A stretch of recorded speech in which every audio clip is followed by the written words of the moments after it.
जालन्यात लग्नाची तयारी सुरू असताना प्रशासनाची धडक, अखेर लग्न रोखलं।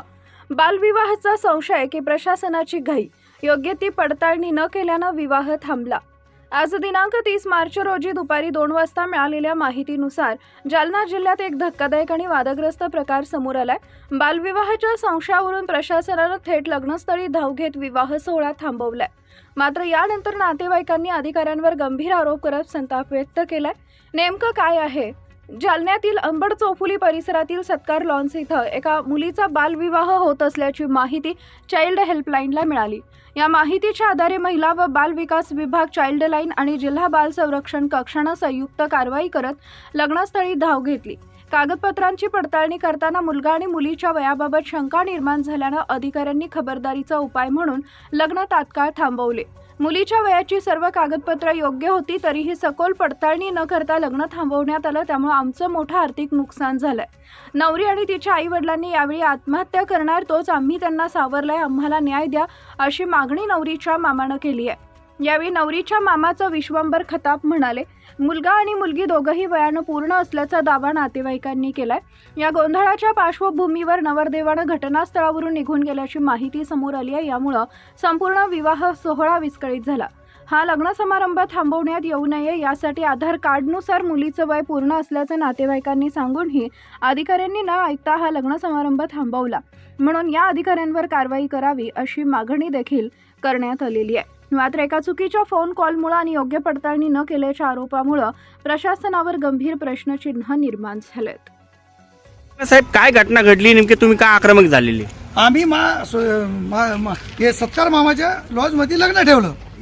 लॉन्स मध्ये आम्ही मुलीचं वय कमी बे म्हणले तर आम्ही म्हणलं बाबा आम्हाला 18 वर्ष 6 महिने 7 दिवस वर आहे। तरी आम्ही पोलीस वाल्याला हात जोडले, पाय पडलो, विनंती केली की सर आम्ही गरीब माणसं हातावरचे आहेत, आम्ही आमच्या हे कार्यक्रम बिघडता डबल होणार नाही, आम्हाला आत्महत्या करायची मजबुरी, आम्ही याचं पैसे काढून हे लग्न उभा केलं। आणि याच्यावर मी पोलीसवाल्यानं आम्हाला साथ दिली नाही म्हणून पोरीचा नवरदेव टाकून गेला। पोलीस आली, पोलीसवाल्याने आमच्या वराड काढून दिलं, पॅडवाले काढून दिले, भगुने सांडले, वरणाचे भगुने सांडले, तुम्हाला सांगतो भाजीचे भगुने सांडले, भाताचे भगुने सांडले। मग यायचे का दादागिरी गायचं का? माय बहिणीची भाड आहे का यायच्या ठेवलेली? त्याच्यामुळे माझे वर गेलं त्याच लॉन्सवर। आज माझा बहीण मेवना आणि मुलगी आत्महत्या करायला वर उड्या मारलं। आम्ही बायचान्स आम्ही वर गेलो म्हणून ते वाचले आणि आम्ही पोलीस स्टेशनला आलो, आम्हाला न्याय द्या। तुमचं काय नाव? माझं विश्वंभर ठाकर। मुलगी तुमची कोण? मुलीची कोण? माझी भाषी आहे। बर्थ सर्टिफिकेट पुरावा दिला होता। वो काय नेमकी काय घटना घडली होती? हे बघा, आमचे मित्र राजू भाऊ कदम यांचा जसा आम्हाला फोन आला की बाबा असा असा प्रकार घडलाय, आमच्या नातेवाईकाची जन्मतारीख भरत असतानाही बाल समिती विवाहवाले येऊन आम्हाला अडवतात। त्यांनी त्याला वेळ मागितला, त्यांनी वेळ न देता त्यांनी त्याला आधार कार्ड सुद्धा सादर केलं। आधार कार्ड सुद्धा सादर केलं, त्याचं आधार कार्ड सुद्धा त्यांनी नाकारलं। अगर माणसाला जन्मतारीख सिद्ध करायची असेल किंवा माणूस कोण आहे कोण नाही ते आयडेंटिटी प्रूफवरच दाखल होईल ना, तरीही युवा समितीने त्याची कुठली गोष्ट मानून घेतली नाही।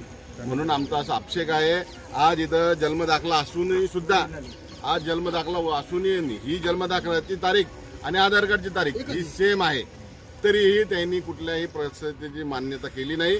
आणि म्हणून त्या मुलीचा आज बिचारीचा हे पूर्ण परिवार आज रस्त्यावर यायची वेळ झाली। आज त्याच्यावर म्हणजे एकदम वाईट परिस्थिती आलेली, काही गोष्टी त्याच्यासोबत घडवणे आमची अशीच ईश्वरचरणी प्रार्थना आहे। पण ह्या गोष्टीचा विवाह मंडळाने आणि ते जेवढे अधिकारी असतील हे सस्पेंडच झाले पाहिजे, कारण की अशी चुकीचं काम करणं हे एकदम चुकीचं आहे। हे कोणाच्या बोलण्यावरून आले? हे अर्धवट माहिती घेऊन कसे आले?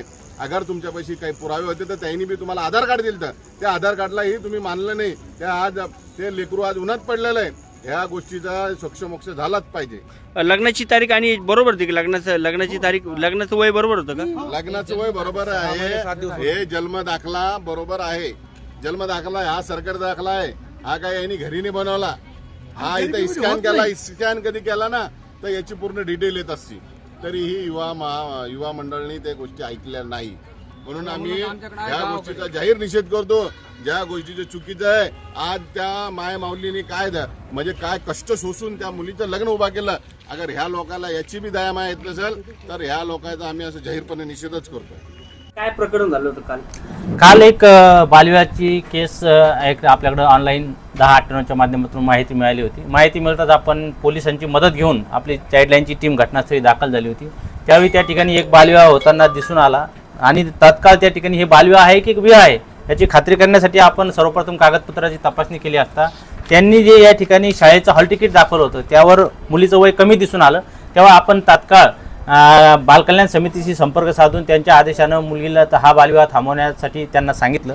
परंतु त्यांचा फार आग्रह होता की वय पूर्ण आहे म्हणून त्यांनी 2 तासांनी परत आम्हाला या ठिकाणी जन्मदाखला दाखवला आणि त्यामध्ये मुलीचं वय हे 18 वर्ष पूर्ण दिसून आलं. म्हणजे हे 2 कागदपत्र पण वेगळ्या वय, आधार कार्डवर पण वेगळं वय. त्यामुळे ह्याची पूर्ण तपासणी ओरिजिनल कागदपत्र घेऊन बालकल्याण समितीच्या आदेशानं पुढील कारवाई करणे सुरू आहे. त्यांनी तुम्हाला जागेवर आधार कार्ड जरी दाखवलं होतं तरी तुम्ही मान्य केलं नाही. आधार कार्ड हा कसं आहे, आधार कार्ड हा वयाचा पुरावा म्हणून ग्राह्य धरला जात नाही शासन निर्णयानुसार. तो आपला एक रहिवासी म्हणून किंवा त्याला असं वयाचं त्या आधारवर पण लिहिलेलं आहे बघा की हा वयाचा पुरावा नाही म्हणून तो आम्ही ग्राह्य धरत नाही आणि त्यासाठी आपल्याला शैक्षणिक कागदपत्रच लागतात आणि त्यानुसार आपण बालकल्याण समितीच्या आदेशानं या ठिकाणी पुढील कारवाई करत असतो. मुलीला 3 तास तुम्ही ताब्यात घेतलं होतं लग्न थांबवल्यानंतर, नेमकी काय माहिती नाही? काय आहे, अशा वेळेस काय होतं की पालकांचं जेव्हाही चौकशी असते बालकल्याण समिती समोर हे प्रकरण आपण सादर करतो. त्या ठिकाणी बालकल्याण समितीच्या सदस्य यांनी जे आदेश दिले होते त्यानुसार पूर्ण कारवाई या ठिकाणी चाइल्डलाईन टीम असेल, पोलीस प्रशासन असेल यांच्या वतीने करण्यात आलेली आहे. आता लग्न झालं का थांबवलं? सध्या या घटनेची आम्ही अधिक माहिती घेतली असता किंवा त्या मुलाच्या वडिलांच्या सोबत संपर्क साधला असता असं लक्षात आलं की त्यांनी सांगितलं हे लग्न आम्ही तुर्तास थांबवलंय, दिवाळीनंतर आम्ही हे लग्न करू असं त्यांनी आम्हाला सांगितलेलं आहे. काय नाव सर आपलं? गजानन इंगळे, जिल्हा बाल संरक्षण अधिकारी, जालना.